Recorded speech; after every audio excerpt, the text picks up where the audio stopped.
Every crime leaves a trail. Every clue tells a story. And every truth demands to be uncovered. Okay, let's dive right into this. Welcome to The Explainer. Today, we're unpacking a chaotic breaking news event out of Oklahoma that literally turned a typical weekend gathering into an absolute nightmare. Now, you know how it is when news like this first breaks.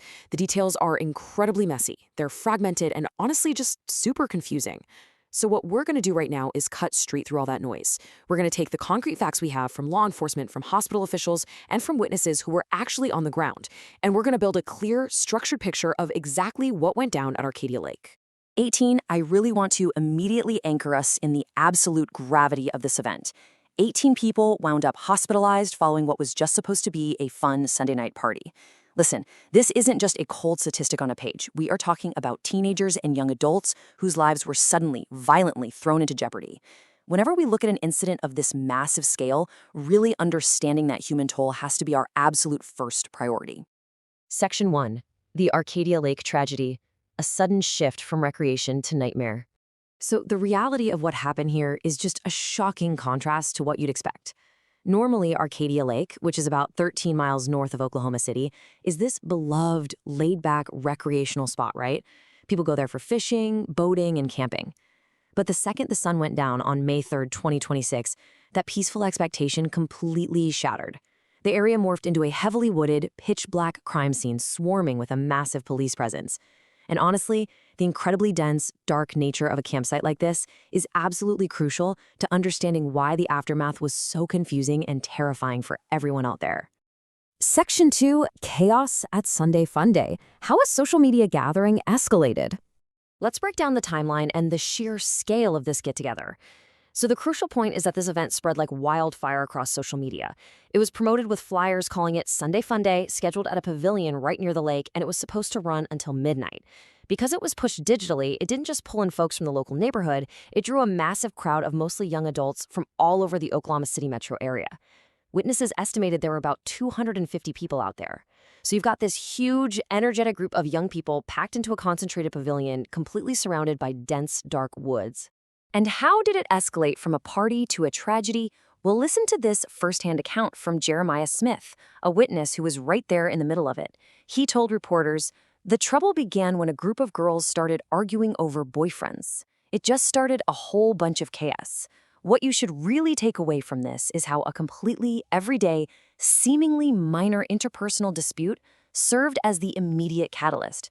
In a highly energetic, tightly packed crowd of 250 people, it's like a powder keg. A tiny spark can ignite an uncontrollable fire, and tragically, that is exactly what happened when the gunfire rang out."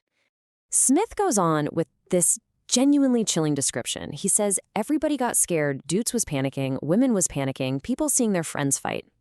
I really want you to put yourself in that environment for just a second. It's around 9 p.m. It is pitch black. You're deep in the woods. Suddenly, an argument erupts, and then comes the terrifying, unmistakable sound of gunshots. The raw, visceral panic that Smith describes means people weren't just methodically running away from a shooter. They were caught in a blind stampede, fleeing into the dark woods without any idea where the actual threat was coming from.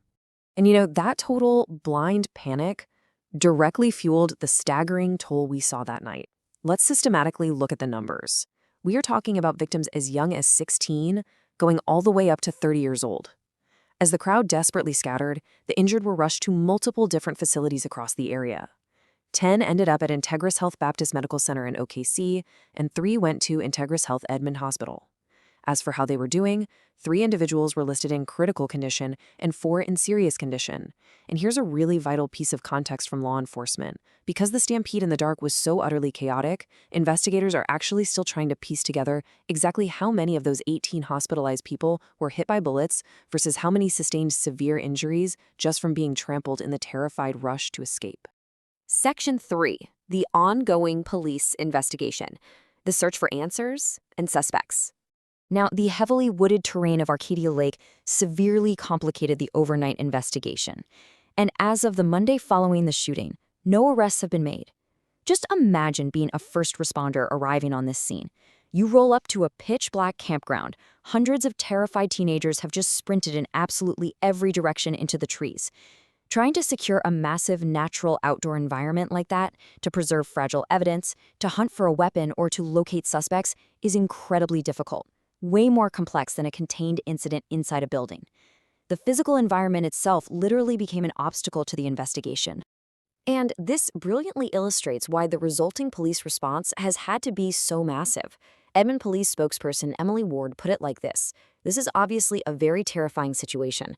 We're kind of all over the metro speaking with victims and witnesses.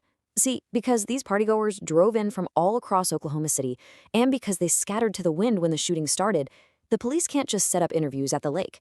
They've literally had to fan out across the entire metropolitan area, tracking down scared witnesses in various hospitals and homes, desperately trying to piece together a totally fragmented narrative to find whoever pulled the trigger." Let's move to Section 4, a dark historical echo. Compounding tragedy in Edmond. So Arcadia Lake sits right in Edmond, which is a suburb of about 100,000 residents. And for so many people in this community, this weekend's violence violently rips open a really deep generational scar. To put this in perspective, exactly 40 years ago, on August 20th, 1986, Edmond suffered one of the deadliest workplace massacres in U.S. history. A postal worker named Patrick Sherrill shot 20 of his coworkers, killing 14. That single event completely altered the DNA of the town. And now, 4 decades later, on May 3rd, 2026, Edmond finds itself thrust right back into the national spotlight, grappling with another mass casualty nightmare with at least 18 people injured at the lake. It is just a heavy, compounding tragedy for one suburb to carry. Which leaves us with this final, really provocative thought. With suspects still out there and the total chaos of that night still being untangled by police all over the metro, how does a community that is already historically scarred begin to heal from yet another mass tragedy? This isn't just a quick breaking news blurb that fades away. It's a deep communal wound that Edmond is going to have to navigate all over again. I want to sincerely thank you for joining me for this explainer today. Keep this question in mind as we watch this investigation unfold over the coming days. Stay curious, and I'll catch you next time.